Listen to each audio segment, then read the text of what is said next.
Middle east एक बार फिर उस मोड़ पर पहुंच चुका है जहां हालात किसी भी वक्त बड़े युद्ध में बदल सकते हैं।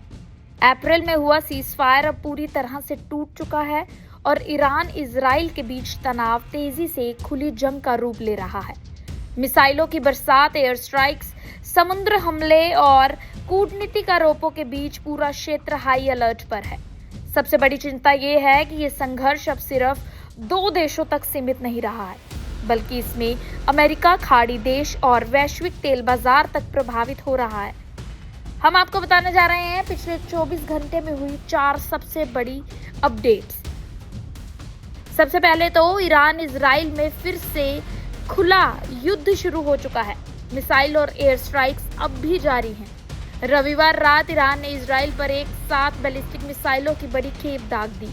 ईरान की रेवोल्यूशनरी गार्ड यानी IRGC ने इस हमले की जिम्मेदारी लेते हुए कहा कि ये कार्रवाई लेबनान में हिजबुल्लाह पर हुए इजरायली हमलों का जवाब है।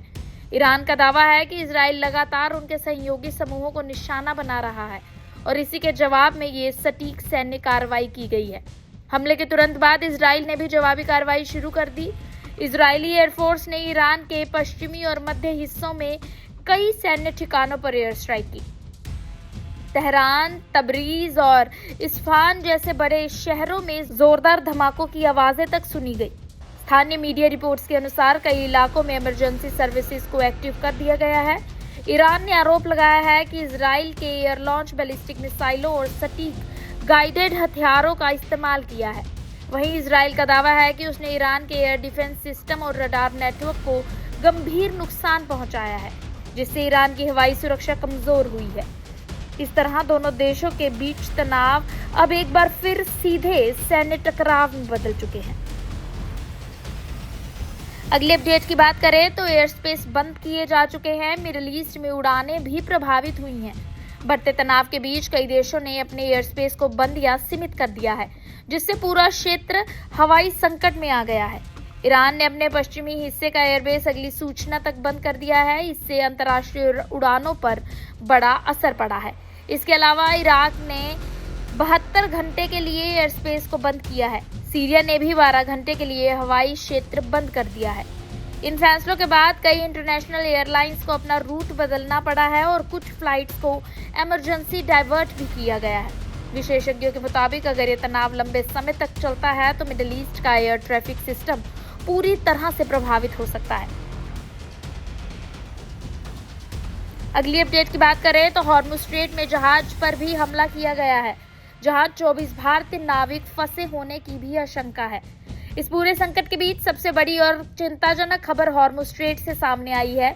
ओमान के तट के पास एक अंतर्राष्ट्रीय जहाज पर हमला हुआ है। इस जहाज पर लगभग 24 भारतीय नाविक सवार बताए जा रहे हैं। नाविक संगठन forward cement union of India ने सोशल मीडिया पर दावा किया है कि जहाज से इमरजेंसी डिस्ट्रेस सिग्नल भेजा गया था और तुरंत मदद की अपील भी की गई है। हालांकि अभी तक ये साफ नहीं हो पाया है कि हमला किसने किया है, किस तरह का था और जहाज की वर्तमान स्थिति क्या है। ना ही किसी घायल या हताहत की आधिकारिक पुष्टि हुई है। हॉर्मुज़ स्ट्रेट पहले से ही दुनिया के सबसे संवेदनशील तेल परिवहन मार्गों में से एक है और यहाँ किसी भी तरह की घटना वैश्विक ऊर्जा बाजार को प्रभावित करती है। अगली अपडेट में भारत समेत दुनिया अब अलर्ट मोड पर आ चुकी है।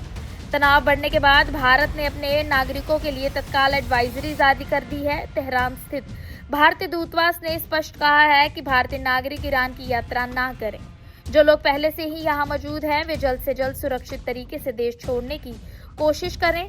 दूतावास ने ये भी कहा है कि ये स्थिति पर लगातार नजर बनाए हुए हैं और जरूरत पड़ने पर हर संभव सहायता यहाँ दी जाएगी।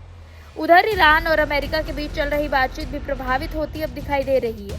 ईरान का आरोप है कि अमेरिका बार बार अपना रुख बदल रहा है, जिससे शांति वार्ता आगे नहीं बढ़ पा रही है।